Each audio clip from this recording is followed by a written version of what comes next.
Hello and welcome to Ignorance is Myth. And we are chatting again with myself, Cal, and the Witch Blair. Hello! Hello! One day So, you will just introduce me and I will just cackle like a witch. I'm longing for that day.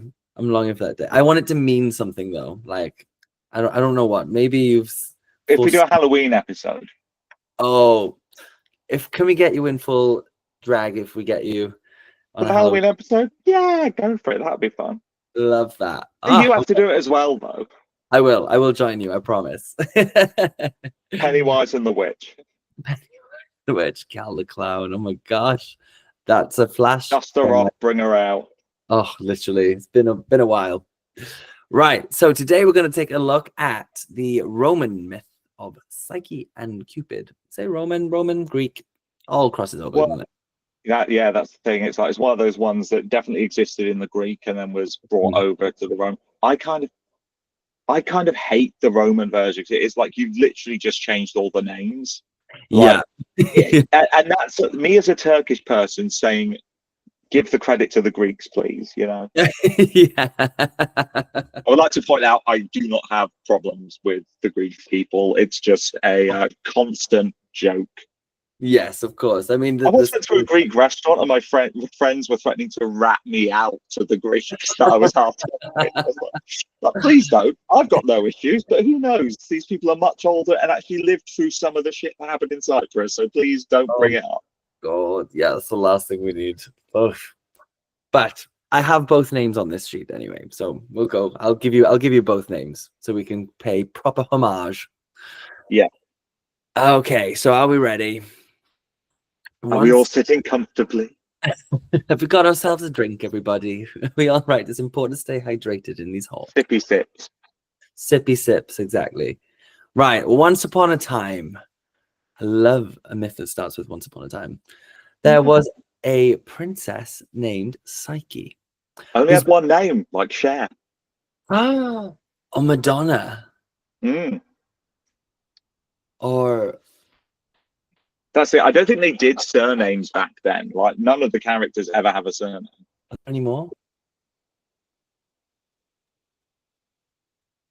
Yeah, if we're talking about like Greek, we're talking Zeus, Aphrodite. But even like the mortals, it was like King Menelaus. It wasn't like King Menelaus Smith. It was like the surnames just weren't a thing back then.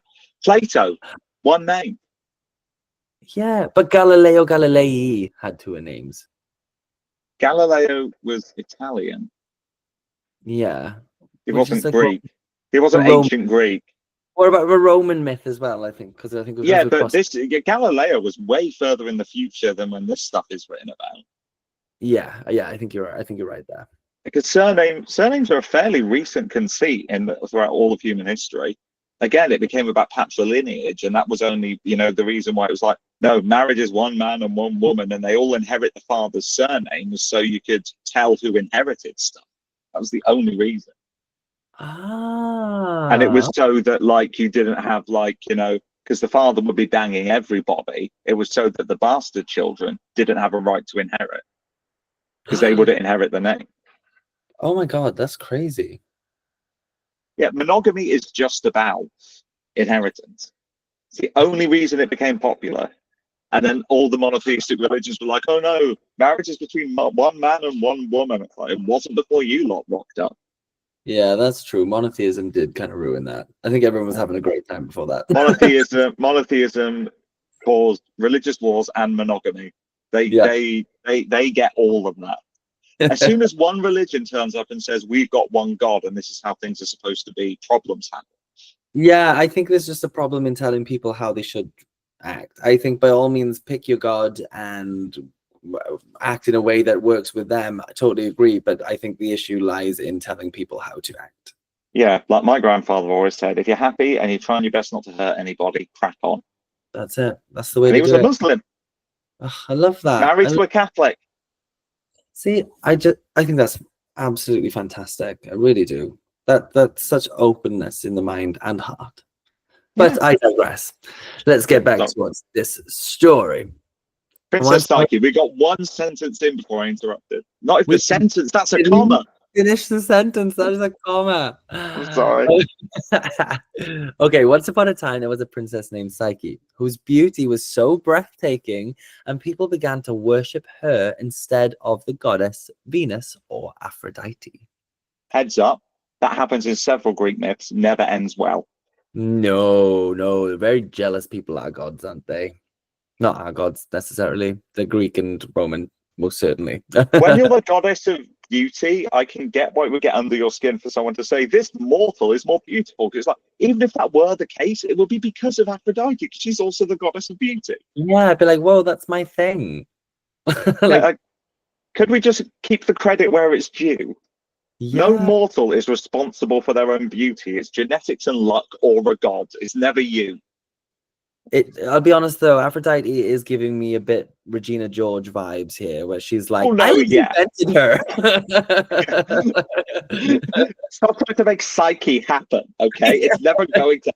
Gonna I'm now happen. just imagining Aphrodite doing a rant and then being hit by the bus. Yeah. Oh, that'd be so bad. Standing there on a clamshell, just going, the fuggliest slut. Yeah. Aphrodite's burn book, based on Greek myths, would be an epic all of its own. This is a book I think you should write. That would sell. TM. Aphrodite's Aphrodite's burn book. I think that would be amazing. I just love the idea of Aphrodite being there, and then like Frigga, the Norse goddess, telling up to Aphrodite, goes, she doesn't even go here. Yeah, yeah. Like it. Oh my god! But yeah, Greek myth, Mean Girls. Yeah, I like it. That's a play we can write. I think.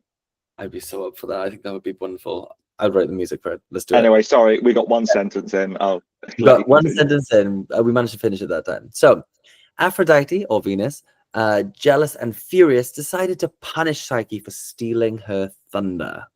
Ooh, like I said, never ends well. She called upon her son, known as Cupid or Eros, depending on Greek or Roman.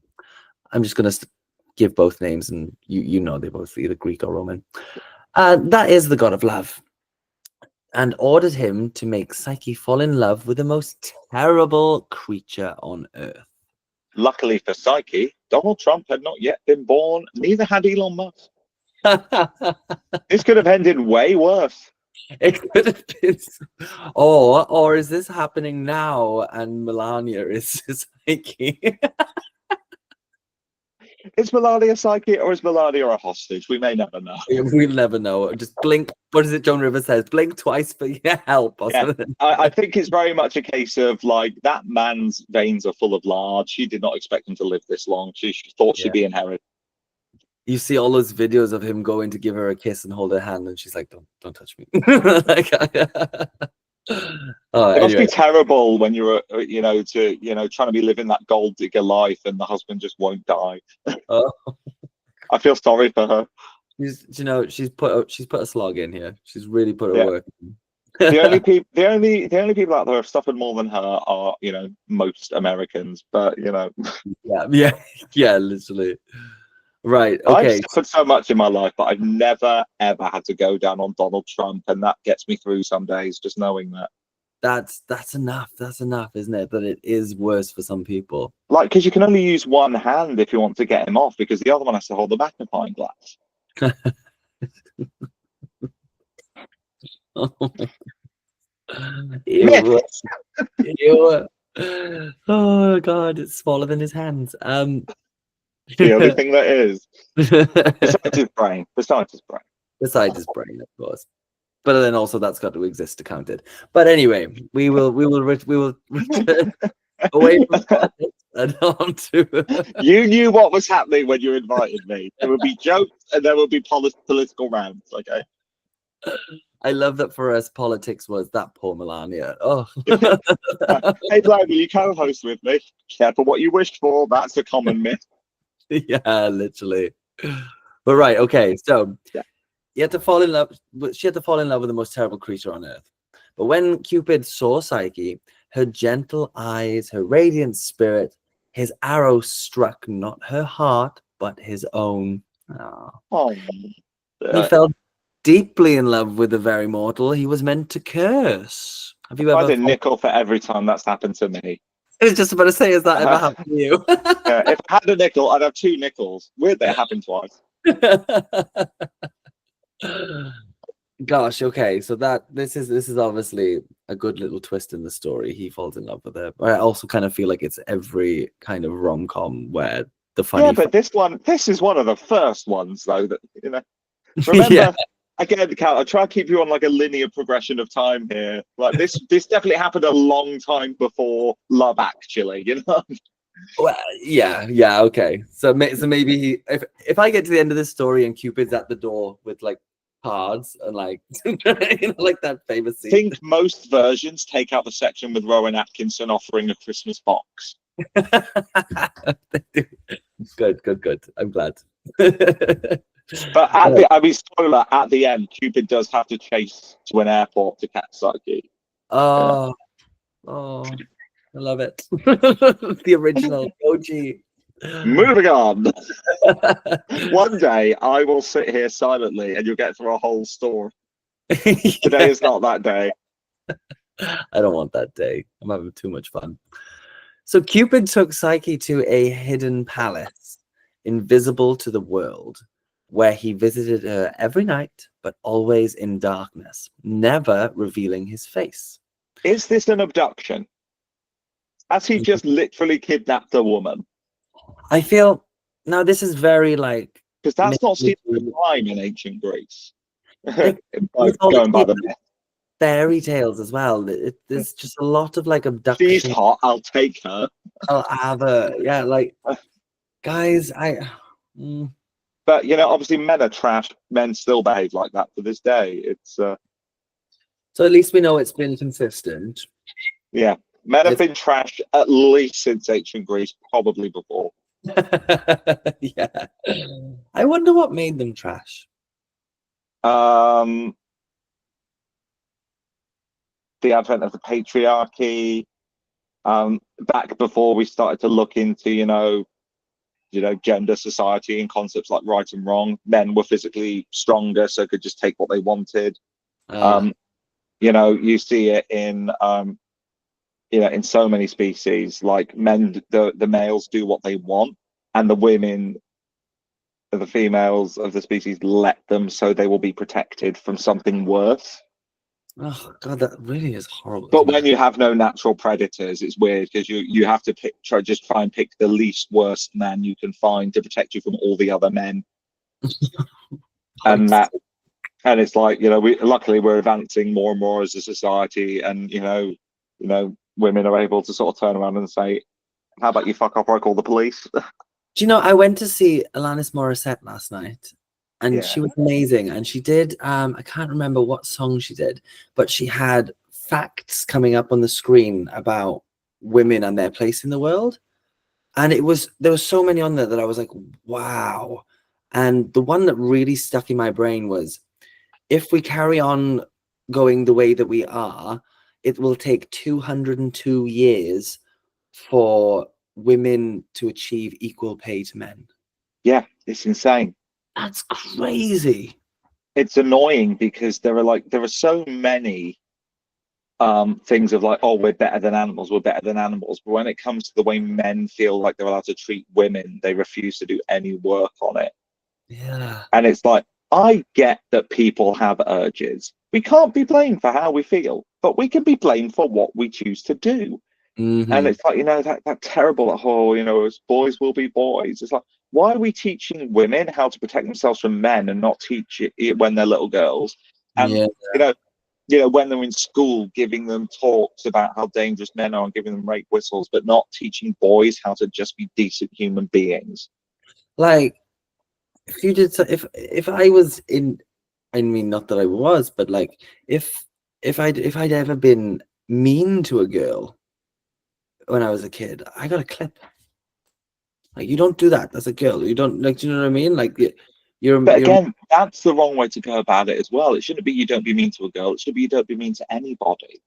That's very true. Yeah. Because quite honestly, there have been some women I have met, and I have been, and they have been mean to me, and I've been mean back. It's like equality has to cut both ways. But it's very much a thing of, again, the oppressors, the oppressor, in this case men, trying to tell women how to go about getting equality. It's like, Mhm. no, you have to. The only way you can be a feminist if you appear male to the world is to stand behind women and say, you decide what we're doing, tell me what I need to do to help. And we need I to get stop. that. And we need to stop trying to fall back on biology and animal instinct to defend men, because it's absolute horseshit. Yeah. No, I completely agree. You can't justify things like that. No, no, absolutely. Nope. It does, and you're right. This does seem like a bit of a Yeah. objection. But again, we haven't come. I guess the point I'm trying to make to how to get there is, it's sad how far we haven't moved on from this. And you see it in a lot of the Yeah. Greek myths, like with Medusa, like literally Oh, victim blaming, yeah. making Absolutely. her out, literally making her into a monster and blaming her, being like, well, it's your fault for wearing a nice dress when you're that pretty. And people Yeah. still say it like that today. That's it. It's gross. It's gross. Like you're right. We literally haven't moved on since the time of the Iliad and the writing of these stories. Um, If but someone handed women a button that just killed all the men, I'd be like, wouldn't blame them for pressing yeah, at it. this point, Would not blame them for pressing it. good I'd be like, it's enough. fair, fair. Yeah. I'd be sat in the afterlife going, no, fair, fair. Like if it works purely on biology, not gender identity, if they Yeah. kill me, I'll be there in the afterlife going, you know what, fair. They deserve it. Yeah. Absolutely. They deserve that button. I'm glad they pressed it. But now it says here in the story, Psyche was happy. So that's something. But Yeah, but was the story written by a man? yes, the story was Oh, written she by was happy to be abducted. To be Super fair, happy. if Get I enough got feeling abducted by aligning. if I got abducted by someone I basically never saw, they just came and chatted to me for a bit in the dark at night, and I got to live in a palace, I'd be like, all my needs taken care of. I'd be happy. I'd be a bit put out for a couple of days, and then I'd be, like Belle in Beauty and the I was Beast. just going to say it's a little bit Beauty and the Beast, isn't it? Yeah, Yeah, yeah. you know what? It's like, oh, Stockholm syndrome. It's like, no, actually, if I got taken from what is basically my peasant existence Yeah. and got treated like a queen, and obviously Psyche was a princess, but if I got spirited away to basically be waited on hand and foot, and I don't know who's taken me, but all I have to do is chat with them for a couple of hours in the evening, I'd be Yeah. pretty happy. Yeah, literally, I would be as well. That's a Yeah. pretty cool little snap she's got that. But she was lonely in her curiosity. She longed to see the face of the man who loved her. Now, her sisters, again, women supporting women, am I right? Jealous and cunning, whispered doubts into her ears. Who is this mysterious lover? What if he is a monster? To be fair, in the time of Greek myth, that is a valid concern. Yeah, that's you said. They'll be like, like Janet down the road, and that happened to her. Yeah, yeah. Honestly, it turned out he had 6 heads. 6 heads. His arms were swords and his legs were tentacles. Oh my god. Yeah. Moral of the story: off the dating app.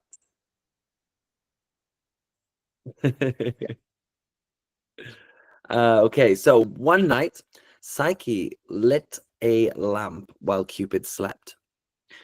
She saw his divine beauty, more radiant than the sun, but a drop of hot oil fell on him, waking him. Betraying her lack of trust, Cupid fled. No, betrayed by her lack of trust, Cupid fled. So In obviously some she versions wasn't. of the story, the lamp oil is also like, oh my god, Cupid's so beautiful, and jumps onto him to be closer to him. Like, even the lamp oil is horny for Eros, and I respect that. Yeah, good for him. Absolutely. Now I respect that too, but she obviously, I don't know if it was made clear earlier, because we do like to waffle a little bit. But she was not meant to turn around. She was not meant to see him. She was not Yeah, meant she to. was. Yeah, It's not specifically outlined in this version we've been going Mm. through, but yeah, the idea that he says to her, but like, you're not allowed to see me. Yeah. But it's also like it's that thing of Greek myth. Like, oh hey, Pandora, don't open this box. Oh hey, Orpheus, don't turn around to check if your wife's actually behind you. It's like he's literally sleeping next to her in a room where there is a lamp available. Yeah. And it's just like, oh yeah, and you betrayed my trust. It's like, it's hard to trust someone who is saying, I have basically abducted you. You're going to live here in luxury, but you never get to see me. Like, trust cuts both ways. Yeah, absolutely. I think it's a little bit much to just be swept up and never lay eyes on another being again. Yeah, because if this happened in the modern day, you got swept up by someone who lived in like a castle with them, Yeah. and they're like, you can never look at me. I'd want to check just to be sure it wasn't Elon Musk. Yeah. Yeah. Who else has this kind of money to make this happen? Yeah, Yeah. Yeah, absolutely. the kind of people who have the money and power to do this are one, ugly, and two, evil. Like, Now, heartbroken, Psyche searched the earth and the heavens for a lost love. She faced impossible tasks set by Venus or Aphrodite, sorting endless grains, fetching water from a deadly river, and descending into the underworld. I believe she goes full Disney princess for this, and much like in the story of Vasilisa and the Baba Yaga, like Vasilisa has a magic doll that does things for her, but sometimes it's the birds that separate the seed. I believe she gets birds to separate the seeds. I think she gets another animal to get the water from the river, and then she manages to get help from, I think, one of the other gods getting into the underworld. That rings a bell. Yeah, I do think she goes full Disney princess and gets the birds to sort the grains. Or it's no, or some stories I think it's ants, which makes sense. Yeah, Many hands, but yeah. yeah. They can lift heavy things. Yeah, okay. So yeah, she's got all these tasks to do. So these tasks are obviously set upon her by Aphrodite, who originally sent her son Cupid or Eros to curse her. He obviously couldn't curse her because he fell in love with her, and now she has betrayed his trust and seen how beautiful he is. So he's left, basically gone crying to mummy. and after, well, that's the thing. He goes to Aphrodite, is like, she betrayed my trust. He doesn't ask her to do these things to Psyche. She just does them. Like, this is stereotypical stepmom saying, you hurt my precious boy, even though he abducted you. Yeah, right. So yeah, okay. And it's like, it's that horrible stereotype of, like, you know, the stepmom who's like, no one will be good enough for my boy. Stepmom? Do you mean mother-in-law? Mother-in-law, sorry, not stepmom. Yeah. Yeah. I went to the wrong type of fairy tale there. Sorry. Yeah. But yeah, and it's just like, yeah. Yeah. Aphrodite has never been known to, you know, like throw a softball to someone who she thinks has wronged her. No, absolutely not. And again, if I had that amount of power, I'd be fucking ludicrous with it too. I can't. Literally. It's like, if you give me that kind of power, oh, you think the Greek gods were petty? You know, hold my drink. There's a reason why I have not been gifted like telekinesis or anything like that. I would be a menace, petty menace. I completely see that for you. Improve the world. Well, first I have some scores to settle. Because life is about balance. Exactly. If you don't balance the scales yourself, they will return to equilibrium, perhaps in a way you do not like. Exactly. I ain't having that. So each challenge tested her courage, persistence, and love. Finally, moved by her devotion, Cupid forgave Psyche and pleaded with Jupiter or Zeus to make her immortal so they could be together forever. Jupiter granted the wish, and Psyche became a goddess, and she and Cupid were united, their love a symbol of trust, forgiveness, and transformation. You see, she had to do all this stuff to prove her love to him. He has not once done something to prove his love for her. Like, we have to stop falling in love. The red flags. With beautiful but crazy. Yeah. Like, at some point, the mother-in-law's not worth the relationship. Yeah, Like, and it's and like the thing is like, oh well, you know, he had to find out she loved her not just for what he looks like, and I think that is a valid thing. Like, you yeah. know, I know people who have got into so many relationships where they've just felt like they're only being valued for their appearance. And I know that's something that, you know, people who have been through that before would definitely want to avoid. Mm. But it seems like she does all the work. Yeah, absolutely. I mean, aside from abducting her, I'm not really sure what he did. You say, oh yeah, he made sure she wanted for nothing. Like, you know, you lived in a palace, food, servants, blah blah blah. You know, plenty of gifts. Yeah, but what she wanted was to fully know the person who claimed to love her. And he's the god of love. He should know this. That's the Like, thing. It is. It's like, you know, in the end, apparently they live happily ever after. She becomes a goddess, so, you know, grand and everything. But it's I think it sets a bit of a, you know, if you look at it the wrong way, it can set a bit of an unhealthy lesson of mhm. like, you know, keep suffering for the people you love. I think it's really important to say that love in a relationship isn't enough. Oh my There good. have to be other things as well. There has to be trust. There has to be communication. You do have to be honest with each other. Mm. Um, You can it's like, love whoever you want to love, and that is yours to give. It A relationship is a different thing.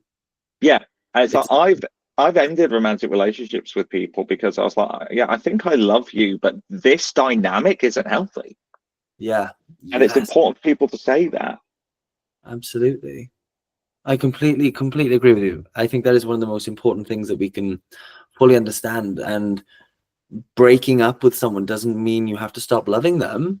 It No, means you stop idealizing the relationship, but you can still feel love towards people that you have shared love with. because this also sort of gives a message of if you betray your partner's trust and they Mm. leave you, you just have to keep going at it until they take you back. And I'm like, no, respect someone's decision and their right to walk away. Leave them at it. Learn from that and move on to the next relationship and don't repeat your mistakes. Absolutely. For me, Again, too many people view partners as property, and it's like, I have lost my love. It's like, no, the person you were sharing your life with has decided they don't want to share with you anymore. They do not and have never belonged to you. They are yeah, not yours to retrieve or get back. And you yes. know, maybe someone has left you and they are amenable to getting back together if there's a conversation. Mm. But if you are separating grains and then fucking around with a dangerous river and doing all this and that, Hmm. there has to be a point where you stop. Yeah. Like, obviously, he then decides he wants her back. But like again, that is so rarely the outcome. And Mm-hmm. again, even though this is like the woman doing all this stuff, if this myth was Cupid was, you know, a woman and Psyche was a man, and he betrayed her trust and she left, we would look at this so differently. Of like, he's just not leaving her alone. Yeah, what a pest. But again, it's that sort of like weird sort of gender constructs in people's heads, where Yeah. it's like, have you seen the film The Princess and the Frog? No, I don't think I have. It's a Disney movie. It's a retelling of the Frog Prince. It's absolutely incredible. Um, but at the end, there's the side character who's always wanted to marry a prince, but the main character ends up marrying the prince. And she actually, the side character, the main character is like, you know, from a very poor background and family, but she's Hmm. still friends with this really rich woman Yeah. because her mum used to make all the fancy dresses for this rich woman. So they're still friends.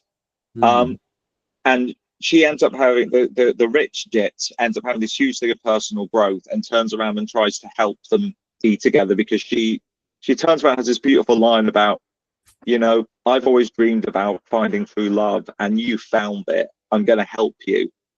Mm. Gives up marrying the prince because he agrees to marry her Hmm. because that's what she wants if she helps her friend. And then she has this wonderful, but then at the end, there's just this really horrible scene that ruins it where there's this big party and you see the friend dancing with someone, but you don't see who. And she says, who'd have thought the prince had a younger brother? how old are you? And then you turn to see her dancing with this kid on his feet, and he goes, I'm 6.5. And she goes, well, I waited this long. And it's played off as this joke. And I'm like, if that was a man with a 6-year-old girl, Oh my and God. it's this similar sort of thing. It's just like, you know, again, because we don't Really? accept as a society that men can be victims of grooming or sexual abuse or Sure. that. And it is mostly men who do it, but there are women out there who do it as well. It does happen both ways, And that absolutely. is in no way, you know, trying to take the lens off the fact that it is mostly men, mostly doing it to women.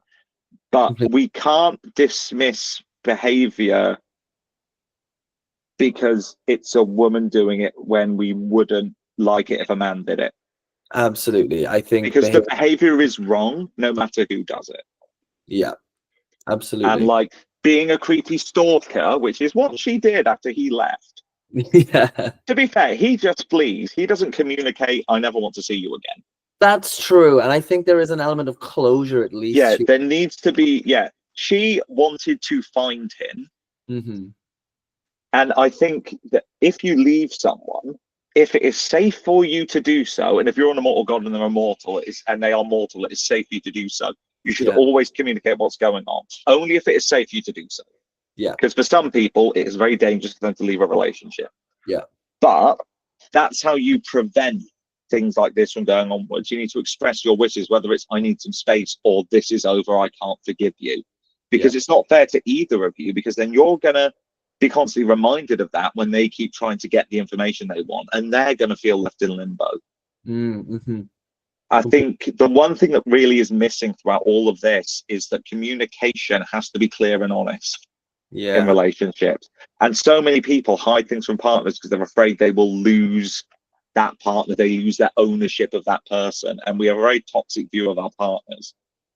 I agree. I Because think like yeah, people are baffled by the fact that I'm able to have, you know, be in polyamorous or open relationships. It's yeah. like, oh, I'd be too jealous. It's like, why would I feel jealous if someone I care about is happy? Oh, what if they cheat? What if they leave you for someone else because they're just allowed to experiment with loads of other people? And like that happens to monogamous people. Yeah, except they lie about it. And if you really love someone and want them to be happy, you have to accept the fact that in that happiness they may find something or someone that makes them happier than you. Yeah. And then you can move on to find different or greater happiness yourself. Mm.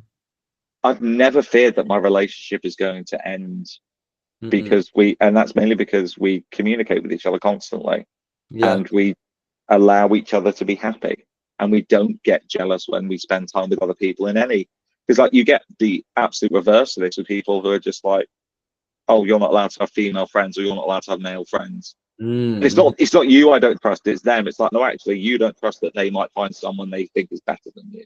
Yeah. And again, going back to the last episode about, you know, sacrifices for wisdom, everything has a cost. If you want the chance to be happy with a partner, you have to be willing to take the risk that it might not last forever. Yeah. That's it. That's I it. mean, it's definitely going to end one day, you know, till death do us part, you know what I mean? But Yeah. try to hold on to something, because with that strangle grip kills it. Mm. And it also leaves you unable to like promote growth in life in a new relationship after you've suffocated that one.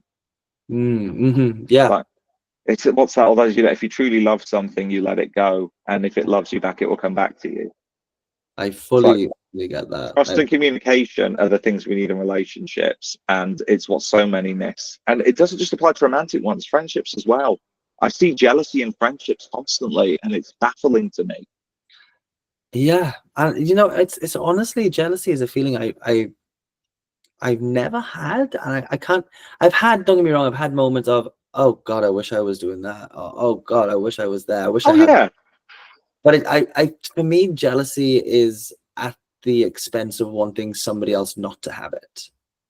yeah. Well, the thing is with jealousy is I get it for wanting to have, like, you know, I've said before, like I'm a little envious of the fact that, you know, like you've got a career that you truly enjoy. Yeah. And like envying that makes sense to me because like, oh, I want that too. but envy to the point of I want to have that at the expense of someone else having it, which is what it is when it comes down to people. That's always what it becomes. It's like, Absolutely. I want this and I want no one else to have it, because otherwise, how do I know it's going to stay mine? Mhm. And it's like, and I would be seen as insane. Like, people can understand me saying, "Oh, I'm so jealous that you have a career that you like." But I'm also incredibly happy for you. I want that for everybody, especially for you're my friend and I love you. But could Yeah. you imagine if I turned around and said, "Oh, I wish I had a career that I love and you didn't"? Yeah, like Because that but makes but no that's the exact mentality with people and their partners and sometimes their friends. It's just like, "Oh, but I'm his best friend." like I'm Who sorry. gives a fuck? There is no limit. It's not limited, like the amount of love that you can give or the amount of No. success you can have. It's not that if somebody has, I've got plenty of successful friends. I've never once thought, oh gosh, I can't be friends with them because then I won't be the successful one. That's ridiculous. You surround yourself with these people and you'll become like that. It's your product of your Yeah. environment. It's like I am a little bit jealous of your success, but I'm because I'm human, and it's like I see someone that has something that I would like, but I don't wish ill on you. I don't wish for you to have less success. I'm so happy for you, proud of you, because I know how much work you put into it, and all that jealousy does for me is encourage me to work harder to get there as well. And I see you as someone who inspires me into believing I can do that, and that's the healthy way to be jealous. That's it. I think it's more of thank you, by the way, that was very sweet. But Don't. like Oh, I was about to say, don't tell anyone. I'll deny it. Again, I keep forgetting we're recording this. I get so into it, and I forget that people will hear me being nice to you. Oh gosh, that's it. Career over now. What career, darling? If I had a successful career, do you think I'd be doing this little podcast with you? I absolutely would. I enjoy this so much. I just had to say something nasty. Once again, I must rebalance. Equilibrium. We're back. We're back. And actually, on that note, I'm gonna finish it Yeah, there. I think we should. I think the moral of the story is communicate. Yes, absolutely. Communication, and once Trust. again, don't just fall in love with beauty and ignore the red flags. Like there is so much more to a relationship than somebody being pretty or being in love with them. There is so many And more be layers. very careful, because if your lamp oil is horny, it might burn you. It will burn you. That That's horny the real moral of the story. It's damn horny horny lamp oil. Okay. Well, thank you so much for listening along. And we'll be back soon for some more myths. Thank you very much and adios. Goodbye. Bye.